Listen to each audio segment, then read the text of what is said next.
kaget, tidak kemudian menolak dengan datangnya Ramadan.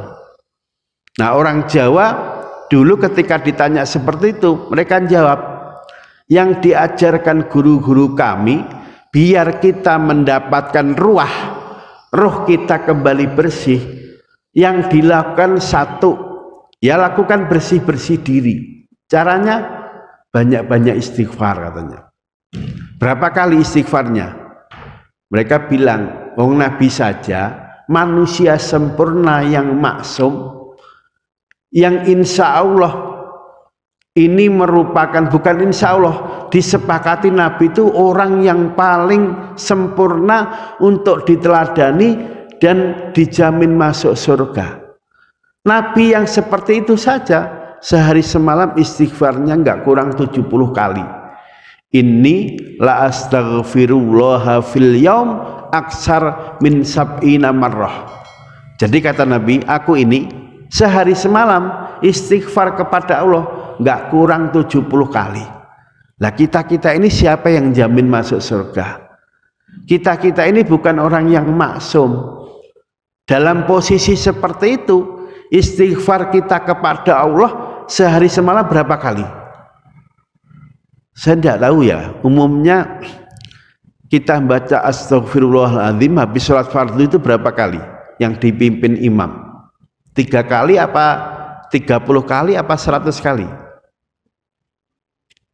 Sekarang kita harus punya standar, sebaiknya istighfar sehari semalam itu tidak kurang 100 kali. Wong Nabi aja minimal 70 kali. Caranya gimana? Dicicil. Nanti habis sholat subuh istighfarnya misalnya 20 kali, habis zuhur 20 kali, habis asar 20 kali, maghrib 20 kali, isya 20 kali. Kok itu dilakukan berarti sudah ketemu angka 100. Tapi kalau bisa tiap sholat fardu 100 sehari 500 kali, ini dipandang lebih baik. Tapi yang jelas Nabi Muhammad manusia yang paling hebat, paling sempurna. Beliau maksum, tidak pernah melakukan dosa. Itu istighfarnya saja nggak kurang 70 kali. Jadi urutannya itu dalam rangka biar roh kita bersih, suci. Orang Jawa nyebut ruah. Istighfarnya ini usahakan sehari semalam jangan kalah seperti yang dilakukan Nabi, minimal 70 kali. Syukur-syukur tiap selesai sholat minimal 70 kali. Nah, amalan yang kedua di bulan Sya'ban sekarang ini, agar kita mendapatkan roh kita bersih, suci, siap nanti masuk tanggal 1 Ramadan, adalah memperbanyak bacaan sholawat.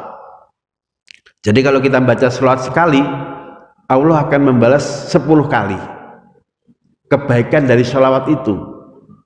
Bahkan Syekh Abdul Qadir Al-Jilani dan ulama-ulama tafsir, beliau mengingatkan ayat innallaha wa malaikatahu yusholluna 'alan nabi ya ayyuhalladzina amanu shollu alaihi wasallimu taslima. Ayat ini diturunkan di bulan Sya'ban, sampai kemudian ada sebagian ulama mengatakan amalan yang paling afdol dilakukan di bulan Sya'ban ini adalah membaca sholawat.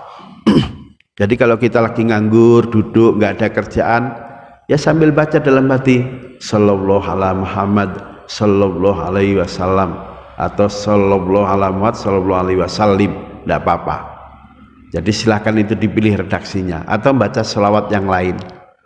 Tapi ulama mengatakan kalau redaksi sholawat yang bikin Allah, redaksinya yang bikin Nabi, namanya disebut sholawat ma'thurah. Sebaliknya kalau kita menemukan sholawat redaksinya yang bikin ulama, di Quran nggak ada, di hadis nggak ada, ini jenis sholawatnya dinamakan sholawat ghairu ma'thurah. Dua-duanya baik. Jadi mau yang pakai redaksi di Quran silahkan, mau pakai redaksi yang dibikin ulama juga tidak apa-apa. Jadi itu tentang sholawat. Nah, yang ketiga, biar kita menjadi ruah rohaniyah kita kembali suci, maka jangan lupa kalau kita merasa punya utang kepada Allah, utang-utang itu segera bayarkan sebelum kita masuk tanggal 1 Ramadan nanti. Emang gimana Pak bentuknya kok kita sampai dinyatakan punya utang kepada Allah?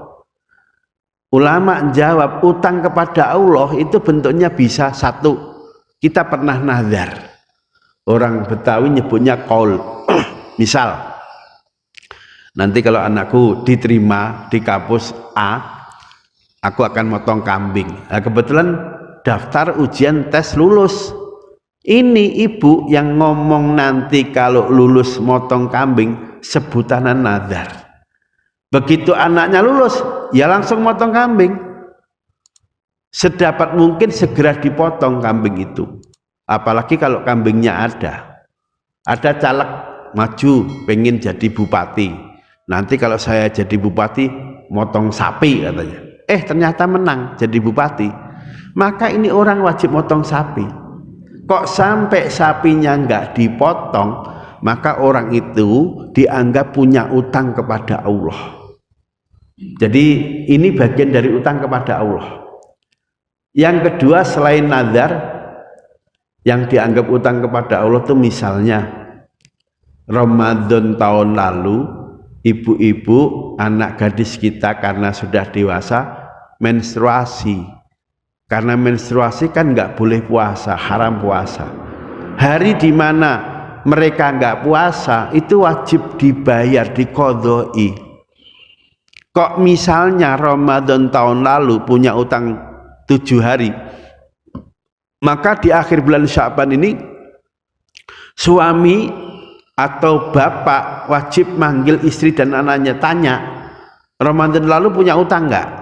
Berapa hari enggak puasa? Seminggu katanya. Ya udah sekarang mumpung masih ada Sya'ban, ada beberapa hari, itu dibayarkan. Emang kalau misalnya tahun lalu punya utang seminggu, sampai nabrak Ramadan tahun berikutnya itu belum diqodhoi, resikonya apa? Ulama fikih jawab, ibu-ibu yang tahun lalu punya utang seminggu, kok dia teledor nggak segera mengqodhoi sampai datang Ramadan berikutnya, maka utangnya menjadi double.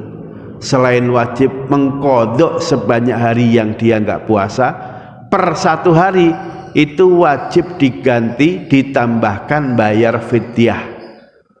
Jadi kalau misalnya ibu ini Ramadan tahun lalu punya utang puasa 7 hari, maka mestinya kalau dia bisa membayar sebelum datangnya Ramadan, ya utangnya cukup diqodhok 7 hari. Nah ternyata ibu ini teledor, punya utang tahun 2010, baru dibayari tahun 2020. Ibu ini selain wajib mengqodhok sebanyak 7 hari, dia wajib membayar fidyah. Cara ngitungnya 7 hari berarti 7 paket fidyah kali 1 orang miskin. Berarti kalau dia nabrak 1 Ramadan berarti 7 kali 1 paket fidyah. Kalau nabrak 10 Ramadan ya 7 paket fidyah kali 10 kali. Berarti menjadi 70 paket. Lah fidyah itu berapa besarannya? Ulama menjawab fidyah itu ukurannya 1 mud. 1 mud rata-rata kalau ikut mazhab Syafi'i kurang lebih 7 on. Mazhab Hanafi agak banyak, 1 kilo 1 on. Yang diserahkan makanan pokok yang biasa dimakan. Kalau tinggal di Indonesia berarti 1 mud kurang lebih 7 on beras. Ini ibu punya utang 7 hari, baru bayar mengqodhoi selama 10 tahun. Berarti 7 kali 10, 70 paket. Anggap aja di 1 paket fidyah jadi sekilo. Berarti nyiapin beras ya 1 kuintal untuk dibagi-bagi kepada fakir miskin. Jadi cara ngitung pembayaran utang kalau nabrak Ramadan berikutnya, sekali nabrak berarti tambah paket sebanyak hari yang dia nggak puasa.